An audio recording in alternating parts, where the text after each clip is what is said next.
Hi dears, welcome back to my channel. So നമ്മൾ ഇന്ന് രണ്ടാമത്തെ ദിവസമാണ് നമ്മുടെ സ്പോക്കൺ ഇംഗ്ലീഷ് ക്ലാസ്സിൻ്റെ അല്ലേ. സോ നമ്മൾ ഫസ്റ്റ് ക്ലാസ്സിൽ നമ്മൾ എന്താണ് പഠിച്ചത്? ഏതൊരു വസ്തു വേണമെന്നുണ്ടെങ്കിലും അത് ചോദിക്കുന്നതിന് എന്താണ് ചെയ്യേണ്ടത്? ആ വസ്തുവിൻ്റെ പേര് പറഞ്ഞതിന് ശേഷം പ്ലീസ് ചേർക്കുക എന്നാണ് അല്ലേ. അതാണ് നമ്മുടെ ഫസ്റ്റ് ക്ലാസ്സിൽ പഠിച്ചത് അല്ലേ. അതായത് യുവർ നെയിം പ്ലീസ്, അങ്ങനെയൊക്കെ അല്ലേ. ഓക്കെ, ഇന്ന് നമുക്കപ്പോൾ നമ്മുടെ രണ്ടാമത്തെ ക്ലാസ്സിൽ നമ്മൾ എന്താണ് പറയാൻ പോകുന്നതെന്ന് വെച്ചാൽ ഒരു വഴി ചോദിക്കുന്ന വിധമാണ് കേട്ടോ. നമ്മൾ എങ്ങനെയാണ് ഒരാളടുത്ത് വഴി ചോദിക്കുക, അതെങ്ങനെയാണ് നമ്മൾ ഇംഗ്ലീഷിൽ പറയുക, അതിനെക്കുറിച്ചാണ് നമ്മളിപ്പോൾ പറയാനായിട്ട് പോകുന്നത്. ഓക്കെ, അതായത് asking the way to the place അല്ലേ. അതായത് വഴി ചോദിക്കുന്ന വിധമാണ് അല്ലേ അത്. അതാണ് ഞാനിവിടെ എല്ലാ കാര്യങ്ങളും എഴുതി വെച്ചിട്ടുണ്ട്. ഞാൻ പറയുന്നതിനോടൊപ്പം തന്നെ നിങ്ങൾ അതും കൂടി വായിക്കുകയാണെങ്കിൽ നിങ്ങൾക്ക് പെട്ടെന്ന് പിടിച്ചെടുക്കാനായിട്ട് സാധിക്കും കേട്ടോ. അപ്പോൾ അതേപോലെ ഞാൻ പറയുന്ന അതേപോലെ നിങ്ങൾ ഫോളോ അപ്പ് ചെയ്യുകയാണെങ്കിൽ ആർക്കും, ഏത് ചെറിയ കുഞ്ഞിനടക്കം നമുക്കിവിടെ ഇംഗ്ലീഷ് സംസാരിക്കാനായിട്ട് സാധിക്കും. Okay, so asking the way to the place അല്ലേ, വഴി ചോദിക്കുന്ന വിധം നോക്കിയാലോ. നമുക്കൊരു ബസ് സ്റ്റാൻഡിലേക്ക് പോകുന്ന വഴി ചോദിക്കാം അല്ലേ. Would you please tell me the way to the bus stand. അതായത് ബസ് സ്റ്റാൻഡിലേക്കുള്ള വഴി പറഞ്ഞു തരാമോ. Next one, would you please tell me the way to the hospital. ഹോസ്പിറ്റലിലേക്കുള്ള വഴി പറഞ്ഞു തരാമോ. Next one, would you please tell me the way to the railway station. അതായത് റെയിൽവേ സ്റ്റേഷനിലേക്കുള്ള വഴി പറഞ്ഞു തരാമോ.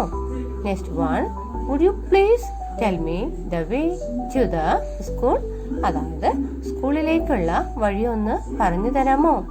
Next one, would you please tell me the way to the college. അതായത് കോളേജിലേക്കുള്ള വഴി ഒന്ന് പറഞ്ഞു തരാമോ. ഇങ്ങനെയാണ് ചോദിക്കേണ്ടത് കേട്ടോ. ഇത്രയും എക്സാമ്പിളുകൾ ഞാൻ നിങ്ങൾക്കായിട്ട് ഇവിടെ പറഞ്ഞു തന്നിട്ടുണ്ട്. ഇനി നിങ്ങൾക്കും ഇതുപോലെ സ്വയം ഉണ്ടാക്കിയും പറയാം. ഇതുവരെ നമ്മൾ വഴി ചോദിച്ചു അല്ലേ. ഇനി നമുക്ക് വഴി പറഞ്ഞു കൊടുത്താലോ. അതെങ്ങനെയാന്ന് നോക്കാം അല്ലേ. ദിസ് വേ പ്ലീസ്, ഇതിലെ പോയാൽ മതി. ദെൻ ദാറ്റ് വേ പ്ലീസ്, അതിലെ പോകൂ. Next one, not this way, ഇതിലെ അല്ല. ദെൻ നോട്ട് ദാറ്റ് വേ, അതിലെ അല്ല. Next one, not this way that way please, ഇതിലെ അല്ല, അതിലെ പോയാൽ മതി.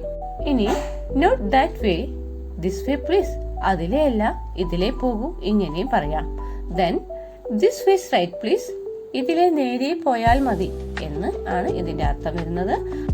അടുത്തതായിട്ട് this way straight up or down or right or left please. അതായത് ഇതിലെ നേരെ മുകളിലേക്ക്, താഴേക്ക്, വലത്തോട്ട്, ഇടത്തോട്ട് പോയാൽ മതി എന്നുള്ളതൊക്കെ ഇതേപോലെ തന്നെ നമുക്ക് പറഞ്ഞാൽ മതിയാവും. ഓക്കെ, പിന്നെ എന്ത് പറയുമ്പോഴും പ്ലീസ് യൂസ് ചെയ്യുക. ഇനി സപ്പോസ് നമുക്ക് വഴി അറിയില്ലെങ്കിൽ നമുക്ക് പറയാം no idea. Please ask anyone else. അറിയില്ല, മറ്റാരോടെങ്കിലും ചോദിക്കൂ എന്നും പറയാം. Okay, then turn at the first street light. ആദ്യം കാണുന്ന സ്ട്രീറ്റ് ലൈറ്റിന്റെ അടുത്തു നിന്നും തിരിഞ്ഞു പോവുക. ഓക്കെ, ഇന്നത്തെ ക്ലാസ് എല്ലാവർക്കും ഇഷ്ടമായല്ലോ. അപ്പോൾ എല്ലാതും പഠിച്ചിട്ട് വരിക കേട്ടോ. നമുക്ക് അടുത്ത ക്ലാസ്സിൽ കാണാം. ഓക്കെ.